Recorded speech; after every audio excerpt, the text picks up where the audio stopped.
അസ്സലാമു അലൈക്കും വറഹ്മത്തുള്ളാഹി. അൽഹംദുലില്ലാഹി വസല്ലല്ലാഹു അലാ നബീന മുഹമ്മദ്.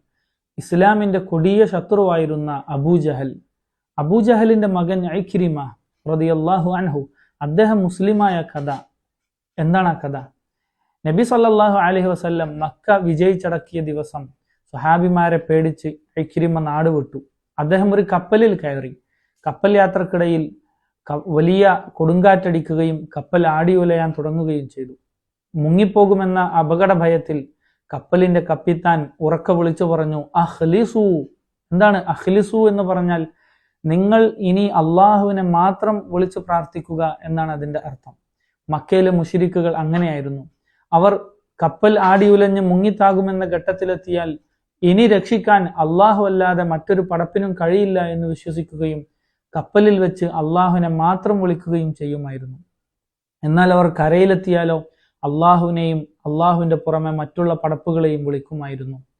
ഇക്രിമ ആലോചിക്കുകയാണ്. ഇക്രിമ റളിയല്ലാഹു അൻഹു പറഞ്ഞു, കടലിൽ വെച്ച് എന്നെ രക്ഷപ്പെടുത്താൻ സാധിക്കാത്ത എൻ്റെ ആരാധ്യ പുരുഷന്മാർ, മഹാന്മാർ, അവർ കരയിൽ വെച്ചിട്ട് എന്നെ എന്തു ചെയ്യാനാണ്?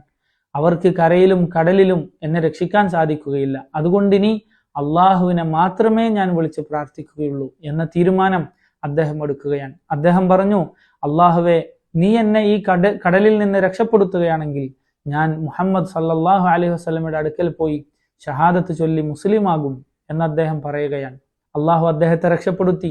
രക്ഷപ്പെട്ട അദ്ദേഹം മദീനയിൽ നബി സല്ലല്ലാഹു അലൈഹി വസല്ലമയെ ചെന്ന് കണ്ട് ബൈഅത്ത് ചെയ്യുകയും ഷഹാദത്ത് ചൊല്ലി ഇസ്ലാം സ്വീകരിക്കുകയും ചെയ്തു.